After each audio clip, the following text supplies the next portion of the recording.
बिस्मिल्लाहिर्रहमानिर्रहीम। अस्सलाम वालेकुम। मैं हूं नासिर नकवी IN के साथ। इब्तिदा रब्बुल इज़्ज़त के नाम से जिसने जान दी जहान दिया, और दरूद व सलाम मोहम्मद वाले मोहम्मद पर जिन्होंने हमें हक़ सच का रास्ता दिखाया। नाज़रीन इकराम, मैंने 2 हफ्ते में 2 प्रोग्राम किए उमर शरीफ के हवाले से। तीसरा प्रोग्राम भी एक मजबूरन कर रहा हूँ।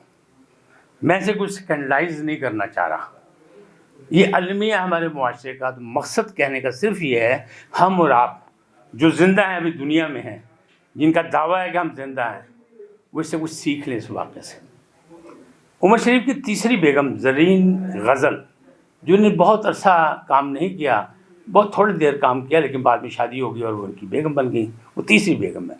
पहली बेगम जो उनकी दीवा हैं, जिनसे 2 बच्चे हैं, बेटे हैं, एक बेटी थी जिसकी डेथ हो गई, हीरा, और दूसरी थी शकीला कुरैशी।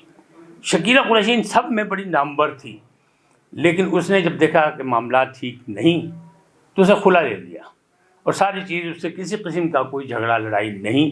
सब चीज़ें इधर का जो दिया लिया था उधर चला गया, उधर का लिया दिया उधर चला गया, और दोनों ख़त्म हो गए। तरीक़ाकार भी यही है, अखलाक़ी तौर पे भी और माशरती तौर पे भी ये ज़िम्मेदारी होती है कि अगर ज़िंदगी की गाड़ी इकट्ठी नहीं चल सकती तो वक्त से पहले, झगड़े से पहले, लड़ाई से पहले, एक दूसरे पर इल्ज़ामात लगाने से पहले अलग हो जाया जाए।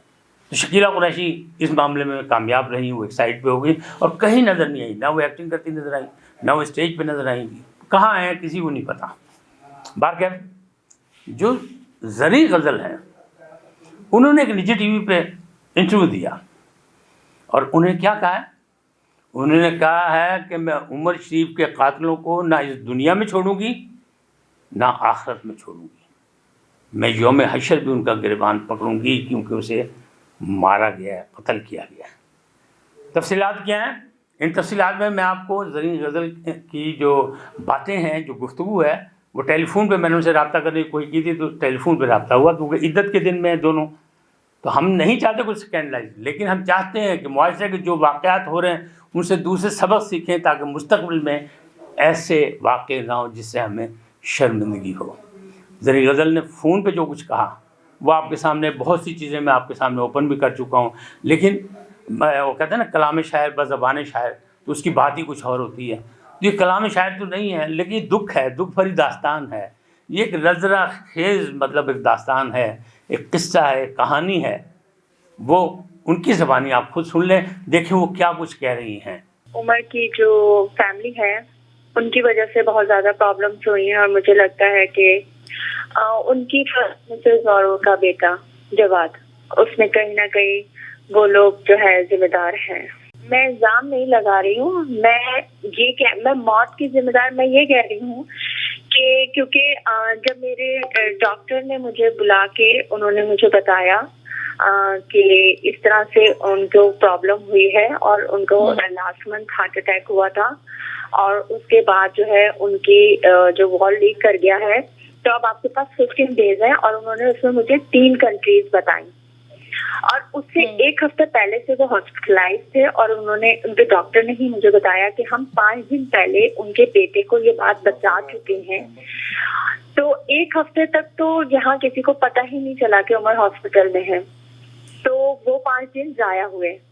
दूसरे कि जब उन्होंने मुझे बताया कि 3 कंट्रीज उन्होंने बोला, एक अमेरिका, एक जर्मनी और एक सऊदी अरब, जब उन्होंने बोला कि अगर 15 दिन से पहले इनका ये ट्रीटमेंट होना है, अगर नहीं हुआ तो हमें इनकी ओपन हार्ट सर्जरी करनी होगी जो हाई रिस्क है, और अगर वो भी नहीं हुआ तो ये 1 मंथ से ज्यादा सरवाइव नहीं कर सकेंगे। तो फिर मैंने उस पर कहा कि टाइम बहुत कम है, हम उमर को सऊदी अरब लेके जाएंगे। फिर फौरन मैंने जो है ना वहाँ पे पता किया हॉस्पिटल्स, मैंने गूगल भी किया, उसमें भी 3 हॉस्पिटल निकल आए, और हमने कहा हम यहाँ मेल करते हैं और हम पता करते हैं, और सऊदी अरब करीब है, हम 2.5 से 3 घंटे में उमर को लेके पहुंच जाएंगे वहाँ पे। और उस टाइम उमर की कंडीशन बहुत अच्छी थी, उमर वसीम भाई से मिले थे, सबसे मिल रहे थे, और उमर बिल्कुल ठीक थे उस टाइम। तो मेरा जो ये था, मैं गवर्नमेंट से भी मैंने जब ये कहा था कि हमें सिर्फ उमर को यहाँ से यहाँ भेज दें, बाकी सब मैं अरेंज कर लूंगी। लेकिन और फिर जब इसने कहा कि नहीं, मैं हूँ उनका बेटा, मैं उनका खून हूँ, मेरी इजाजत के बगैर आप लेके नहीं जा सकती, आप हैं कौन उन्हें ले जाने वाली, मैं हूँ उनका बेटा, میں نہیں اجازت دوں گا, میں صرف اور صرف انہیں امریکہ کی اجازت دوں گا. میں نے کہا میں نے اس کو سمجھایا وسیم میں نے کہا دیکھو قریب صحیح ہے, ابھی ہم یہ اناؤنس کرواتے ہیں, ہو سکتا ہے ہمیں اور جگہ بھی پتہ چل جائے. اور وہی ہوا, کیونکہ جب انڈیا سے مجھے کئی ڈاکٹرز کے میسیجز آئے کہ آپ انہیں انڈیا لے آئیں, اگر آپ نہیں لے کے جا سکتی تو ہم انہیں لے جاتے, یہاں تک میسیج آئے. اور لیکن جب اس نے جواد نے سختی سے منع کر, پھر میں نے امریکہ کے سارے ارینجمنٹ میں نے کیے. جواد جو ہے ایمرجنسی وارڈ میں ویسے بھی مجھے اندر نہیں جانے دے رہا ہوتا تھا, کیونکہ گارڈ کو اس نے منع کیا ہوا تھا کہ جی ہاں صرف میں اور میری ماں کے علاوہ کوئی اندر نہیں جا سکتا. خیر پھر چونکہ میں گارڈ کو بہت بول کے کہ اگر آپ نے مجھے اندر نہیں جانے دیا, میں ان کی مسز ہوں تو میں میڈیا کو بلا لوں گی اور یہاں پہ اس طرح کہہ کے میں ڈیلی اندر جائے گا. اچھا ناظرین آپ نے سنا, نام کیا, جواد کا نام آیا. جواد کہاں ہے؟ جواد سے بھی رابطہ کرنے کی کوشش کی. اس چینل نے, نجی چینل نے بھی کوشش کی کہ جواد سے رابطہ ہو جائے اور جواد آ کے ان سوالوں کا جواب دے جو اس پہ الزامات لگ رہے ہیں. پہلی بات جیسے انہوں نے کہا کہ جو عسکری فور کا جو فلیٹ ہے وہ میرا ذاتی ہے اور ہم نے کچھ بینکوں کے پیسے دینے تھے, لہٰذا اس کے لیے میں کہا تو بیچ دو. انہوں نے کہا جواد نے کہ اس میں سے حصہ دو, بلکہ انہوں نے کہا کہ جو بعد میں خریدو گے اس میں ایک گھر نہ خریدو, 2 گھر خریدو. یہ دیکھا آپ نے ان کی زبان سن لیا, مجھے دہرانے کی ضرورت نہیں ہے. تو یہ معاملات مزید بگڑے اور بگڑتے چلے گئے. فواد ممتاز, ڈاکٹر فواد ممتاز کا بھی میں آپ کو تذکرہ کر چکا تھا, ہیرا کی موت کا بھی آپ سے تذکرہ کر چکا تھا, ساری باتیں میں کر چکا ہوں.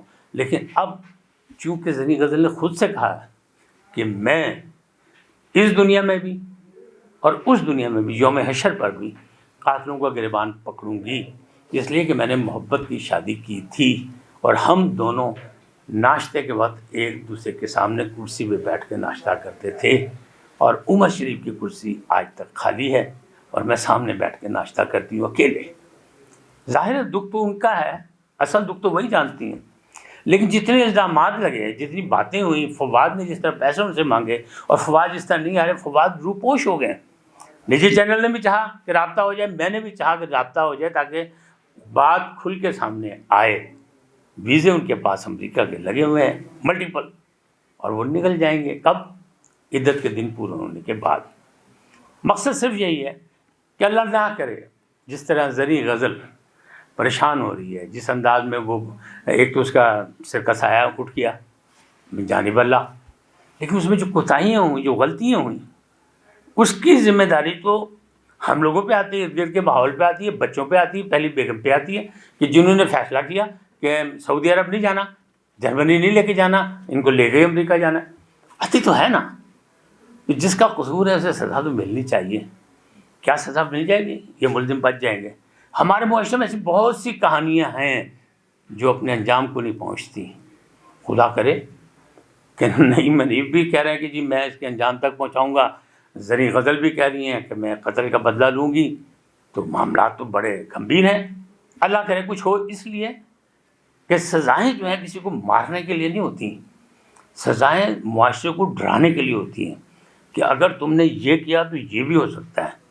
لہٰذا معاشرے میں فلاح پیدا ہو, معاشرے میں بہتری آئے, معاشرے میں آئندہ کوئی ایسا کام نہ کرے. تو زن زر زمین یہ ہمیشہ سے مسئلہ بنے رہے ہیں, اور اس میں پورے کیس میں اگر آپ دیکھیں تو زن زر زمین, تو میں اور آپ جس بھاگ دوڑ میں لگے ہوئے ہیں, جتنی نوٹ کمانا چاہتے ہیں, جتنے مکان خریدنا چاہتے ہیں, جتنی زمینوں پہ قبضہ کرنا چاہتے ہیں, سوچنا پڑے گا کہ آیا ہمیں 2.5 گز زمین بھی ملے گی کہ نہیں ملے گی. آخری تو وہ ہے. سیٹھ عابد بہت بڑا سیٹھ تھا, بڑی زمینیں لاہور میں سب ویران پڑی ہیں, کوئی اور کھا رہا ہے, موجے مار رہا کوئی اور رہا ہے. جائز تھی ناجائز تھی, کیا تھا کیا نہیں تھا, اس کو چھوڑ دیں, اس سے ہمارا کوئی نہیں, یہ اللہ کا اور بندے کا معاملہ ہے. لیکن ہمیں اور آپ کو خیال کرنا چاہیے تاکہ مستقبل میں میرے اور آپ کی نام کی سبکی نہ ہو, اور جانے کے بعد لوگ ہمیں اچھے نام سے یاد رکھیں. آج اتنا ہی, پھر ملیں گے ایک نئے عنوان کے ساتھ اور نئی انفارمیشن کے ساتھ. اللہ آپ کو خوش رکھیں, آپ کامیاب رہیں, خوشحال رہیں, پاکستان خوشحال رہے اور آپ سلامت رہیں. اسی دعا کے ساتھ کہ آپ INN کو سبسکرائب کریں, لائک کریں اور اپنی رائے کا اظہار بھی کریں. اس کے ساتھ ہی مجھے اجازت دیں. اللہ نگہبان.